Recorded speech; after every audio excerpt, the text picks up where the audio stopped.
So what's up mga ka-target? Nandito nga pala kami sa Aulu Dam mga ka-target. At kasama namin sila Mami G kasi birthday niya sa Ate Tina at si Orlan. At kanya-kanya ng picture dito mga ka-target. Ito nga pala si Mami G. Happy birthday. Yan. So nandito tayo ngayon sa Aulu para siyempre ipakita rin sa mga kabarangay natin at sa mga ibang barangay at ibang lugar na kung gaano kaganda yung Aulu Dam. So hindi lang naman tubig ang makikita nyo dito kundi isang magandang tanawin. Siyempre papakita ko naman sa inyo. Yan. Diba? Sobrang ganda mga target. So sa ngayon kasalukuyan pa lang na nag-uulan mga target dahil konti pa yung tubig niyan. Pero kapag nag full packs na ulan sigurado hanggang dito tubig niya no. Nakikita nyo taas na yon. Itong tinutungtungan namin na ito magpupuro tubig yan.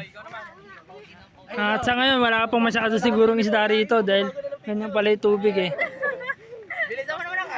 Yan. Papakita natin para walang reklamo yung iba ya.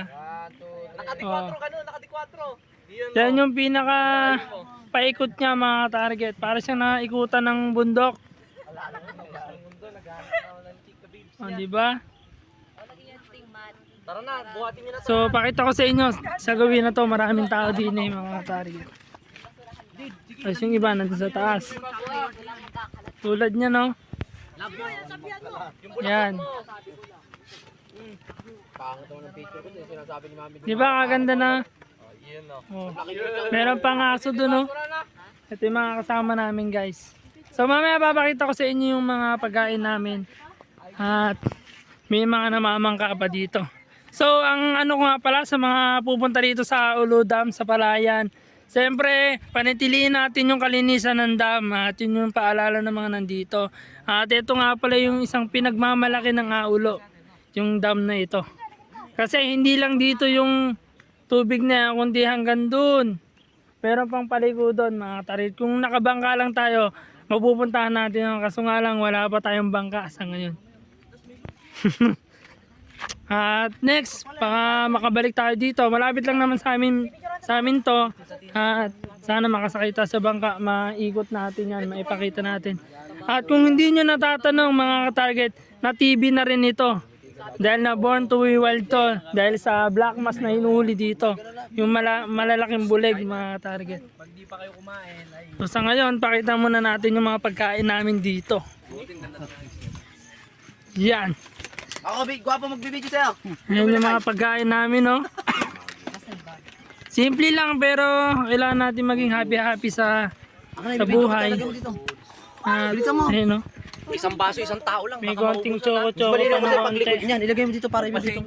Di ba? Patay mo muna.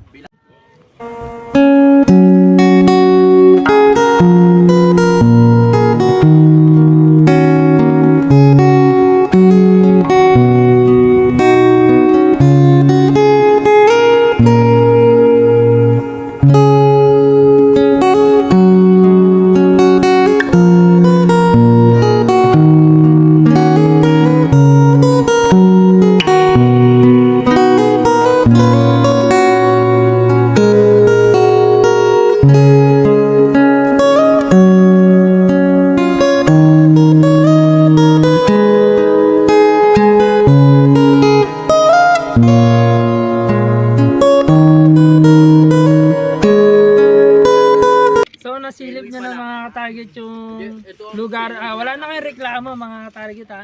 Kasi yung mga vlog natin sa Gabaldon Calabasa River, puro mukha ko yung nakikita ninyo. Pero ngayon, inikot ko na yung camera. Kaya yung mga pupunta rito, kaya ko lang sa inyo, kalinisan. Kailangan yung mga pinagkainan nyo, i-separate ninyo kasi nakakaya naman sa kalikasan. Bibigyan tayo ng magandang tanawin, pero tayo naman ang sumisira. Diba?